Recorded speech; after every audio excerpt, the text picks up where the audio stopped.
ไม่เป็นน้อยเนาะก็มาตอนแรงๆเพิ่นเอาเลยมาอัปเดตเบิ่งเฮือนน้องก็เด้ยเพิ่นประเดี๋ยวทางทีมงานสร้างเฮาเพิ่นก็ออกเมื่อแล้วเพิ่นน้องก็อย่างที่พ่อแม่พี่น้องได้ฮู้แล้วเนาะก็ในคลิปของเบาน้องเพิ่นใหม่อิหยังก็ของน้องเพิ่นพอดีมื้ออื่นน่าจะเบิดแล้วก็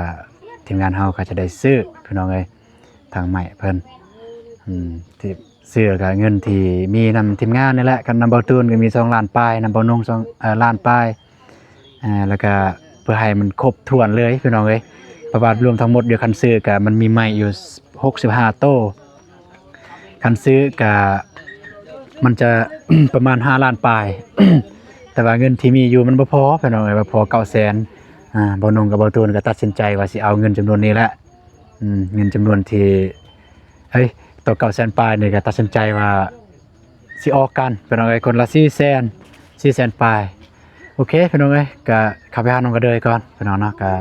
ก่อนสิเข้าไปหาก็กราบทักทายสบายดีเด้อสบายดีพ่อแม่พี่น้องหมดสุขุสุขคนก็ยินดีต้อนรับตูนChannelคือเก่าพี่น้องเอ้ยไปหาน้องก็เลยพี่น้องกันมันก็กำลังเก็บเศษเก็บไม้อันนี้แหละสร้างเพิ่นเลิกเมื่อเพิ่นก็เก็บอันนี้พี่น้องเอ้ยโดยสบายดี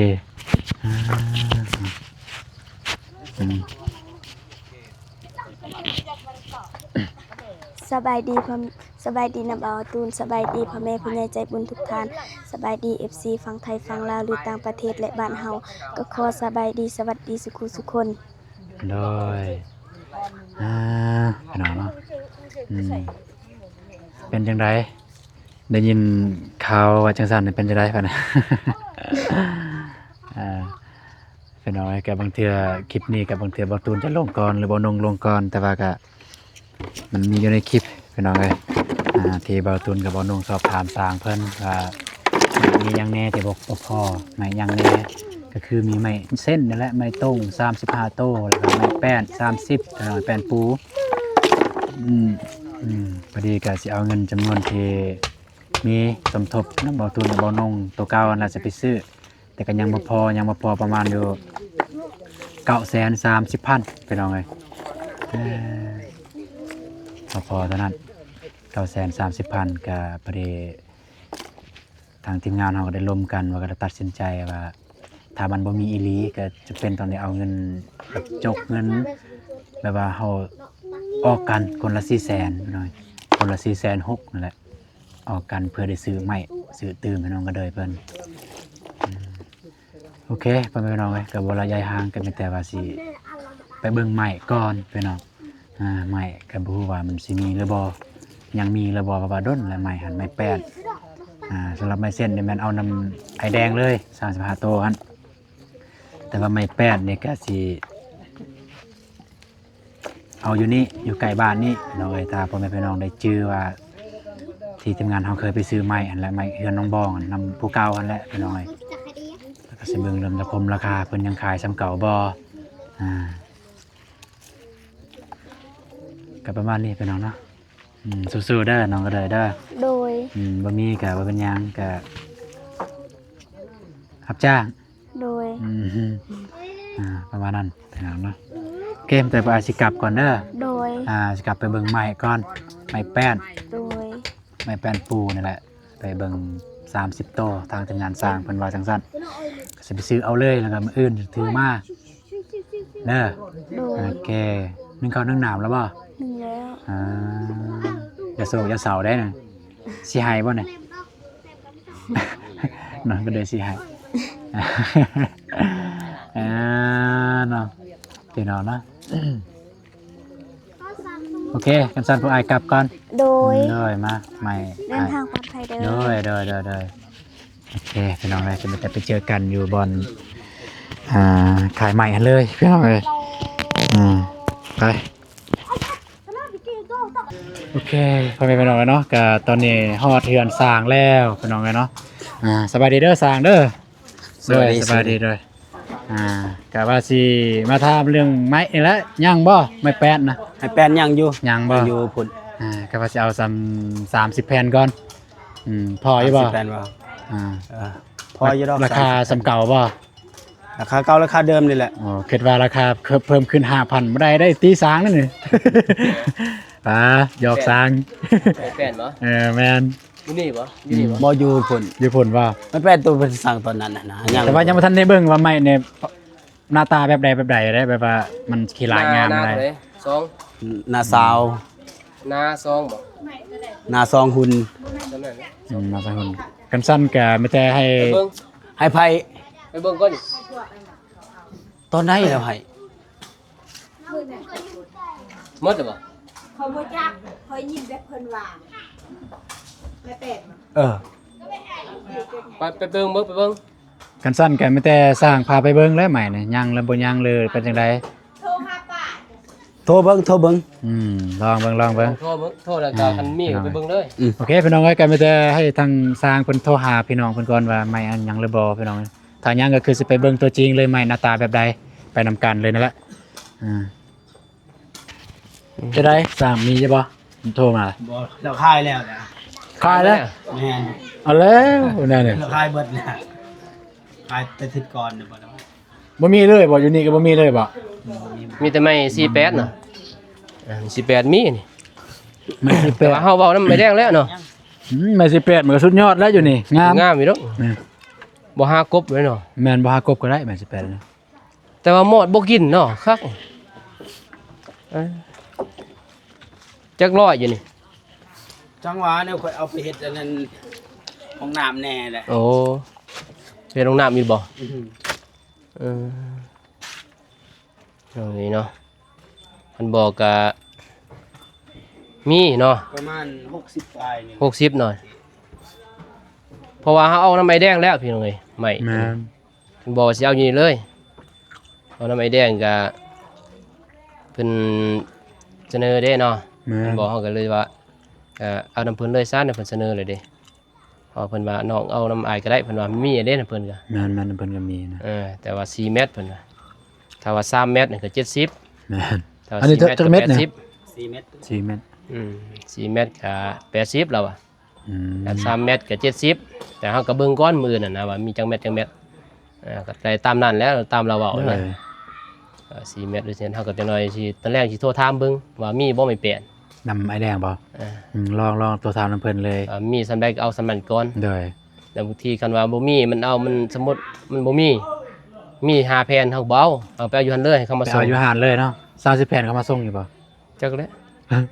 เขามาส่งอยู่เนาะ ไผ อยู่หานเขาสิส่งอยู่เนาะ30แผ่น 30แผนจังหวะ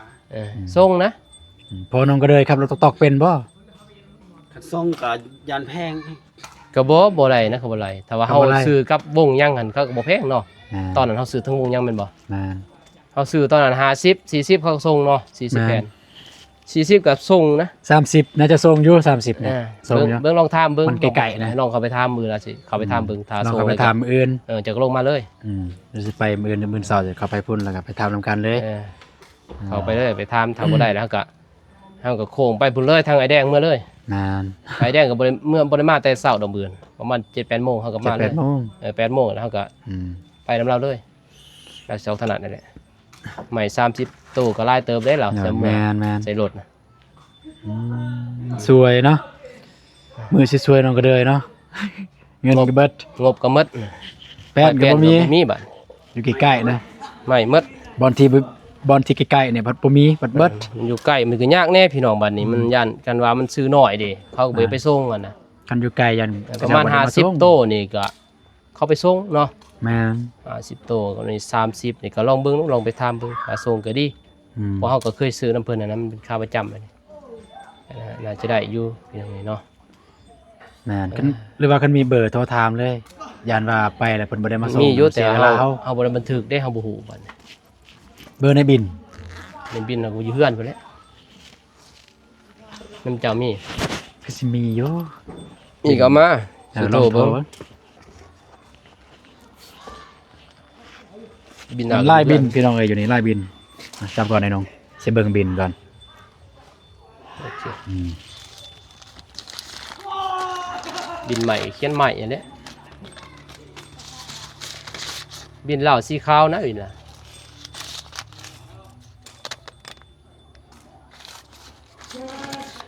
โอ้อยู่เฮือน ฮะ อยู่เฮือน บินใหม่ สีขาว บินใหม่อยู่เฮือน อันนี้บินห้องน้ำน้องบองบ่นี่อยู่สีขาวนี่ สีขาวนี่แม่นเนาะ โอ้ยบ่แม่นนี่ไปบินทับเงิน บินทับเงินโอ้ย บินธนาคาร บินธนาคารอยู่เฮือน บ่มี บ่มีซ้ำพี่น้องเอ้ยบินเก่าก็บ่มี เรื่องเบอร์มีแต่เฮาบ่จื้อเด้ บ่ชื่อเบอร์เพิ่น เฮาบ่ ได้ ได้เฮาบ่ได้เซฟไว้เซฟมันก็ลบมันนะมันอัปเดตใหม่ ได้ ก็เลยว่ามีแต่ตอนมื้ออื่นเนาะ อื่นนี่แหละ แล้วเข้าไปนำกันเลยกับเมื่อไปพุ่นเลย ได้ ออกไปทาง เขาทางเพื่อนบ้านนงเดิมเลย อวยมาพี่อีก วันนี้ ไปหาไอ้แดงอยู่พุ่น มีแต่นั้นเลยมดเนาะขายเนาะขายดีเนาะ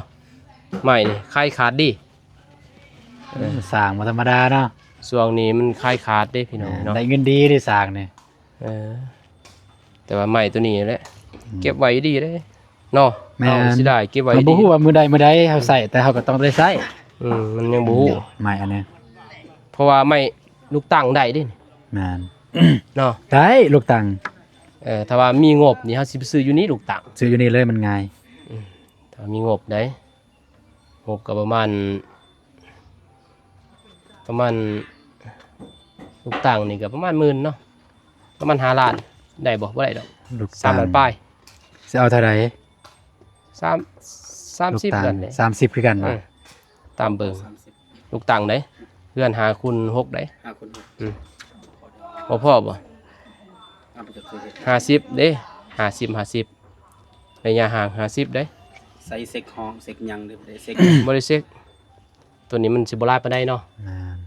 แม่น เพราะว่าแอมแต่เบิ่งนี้เนี่ยนะแล้วก็ โมเดิร์น แอ นะ โมเดิร์น สิสั่งได้ เพิ่นครัวบ่ได้เฮ็ด ได้เฮ็ด เฮ็ดแต่เฮือนนั่นแหละ ให้เตือนใหญ่ พอซะ พออยู่เนาะ30เนาะประมาณนั้นพี่น้องเอ้ย ไป อย่างสูงก็30ปลายเนาะ เออ พี่น้อง หมด อันนี้เฮือนเบาเจ็บพี่น้องเอ้ย บ่มีเนาะหมดเออ เบิดซ้ำ บ่ได้เบิ่งซ้ำใหม่ บ่ได้เบิ่งเนาะ แต่ คันโทรหาเมื่อกี้เนี่ยก็แล้วเนาะโทรหาสร้างเนาะ เฮาบ่ได้โทษเนาะ บ่ได้โทรแบบเข้ามาเลย จนว่ามีแล้วตอนนั้นมันมีเด้เพอตอนนั้นสร้างไว้เนาะบ่ตูนสร้างไว้ งานตอนนั้นก็ได้สั่งไว้แล้วว่า บัดนี้ไอ้แดง บัดนี้บ่แม่นไอ้แดงพองบทั้งงบซื้อไม่แป้นนั่นทั้งเบาโน่งกับ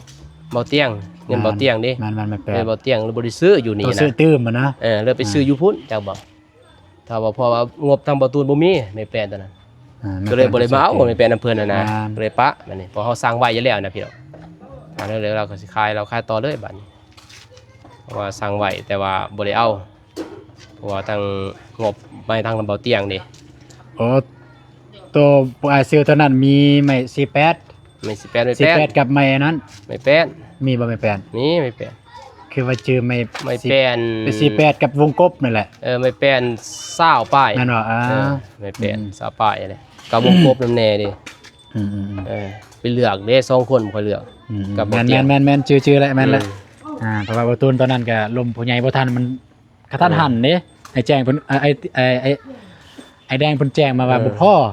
ประเดี๋ยวมันมีเลยงบนำไอ้เตียงกับไอ้ไอ้ดงเนาะตอนนั้นเนาะ ก็ ได้ซื้อมาเลย ก็ไม่เสียนอย่างนี้มีแต่นั้นแล้วเนาะ นานแต่นั้น ไปทางกลับไปแล้ว ใหม่ยังก็ไว้ได้ดีแน่ถึกน้ำถึกหยังนาน ถึงหน้าผมบ่เป็นหยังดอก บ่เป็นหยังบ่รับประกันเลยจักปี ประมาณปี1 2ปีปะอาจจะสิมันบ่ดอกบ่เน่าดอก โอ้ใหม่นี่รับประกันสมมุติว่าเอาไปใส่แล้วมันเพ ฮะ สมมุติเอาไปใส่แล้วมันหักมันหยังเด้ บ่ปูดอกมันบ่ฮักดอก โอ้เนาะ บ่ฮัก ป๊าด พอปั๊มลงไปนี่ปี1เนาะมันจังนั้นเนาะมันจังโดกแม่นบ่ ทางสร้างมันรับประกัน จังโดกบ่จังมันเลื่อยได้เซยเนาะยังเลื่อยได้เซ โอย เค ไปเมื่อเอาเลย พี่น้องเอ้ย ไป ครับ ครับเมื่อบัดนี้พี่น้องไง ได้ บ่ได้พี่น้องบ่ได้เมื่อแต่ว่ามื้อนี้เฮาก็เมื่อเว้นอยู่เนาะ มาแต่เว้น เมื่อเว้นเสียว่าเว้นก็บ่เว้น 5โมง ปกติก็ซำนี้แต่ว่าฝนตกมันจึงมืดครึ้ม โอเคกลับก่อนสร้าง พร้อม สบายดีสบายดี โดย ใจ โอเคพี่น้องเอ้ยไปที่นี่ก็คือบ้านเบาตูนเองพี่น้องเอ้ยเป็นประมาณนี้เดี๋ยวขี่รถเมื่อเอาเทือนเบาตูนเลย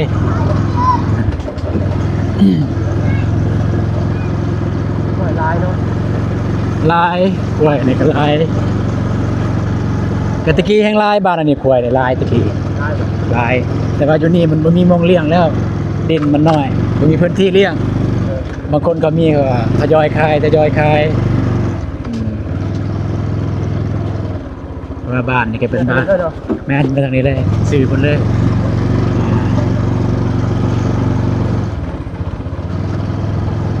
ใหญ่เนาะ บ้านเนาะโอ้ยซองหมู่บ้านมาร่วมกันเดี๋ยวนี้ นี่เนาะ แม่นตะกี้กับคนละบ้านแต่ว่ามันถึงยุคย้ายมันอยู่บ้านเดียวกัน แล้วเป็นพวกกบเนาะ แม่น ตัวเดินบ้านเดินบ้านเป็นเดินบ้านแบบ อันนี้เดินบ้านมันแม่นเดินบ้านบ้านแบบว่าตัวนั้นนั่นมันเป็นคล้ายๆคือสารกวนนั่นแหละ แต่ไม่ได้ขวนเนาะ บ่มี ไม่ได้แบบ บ่มีกวนแต่ว่าก็ตัวนั้นก็ซ้ำสารกวนนั่นแหละซ้ำกวน ยามกินยามนั่งยาม อยู่หั่นยามเฮ็ดคลองเฮ็ดอยู่หั่น เป็นบ้านเด้อเลย แม่น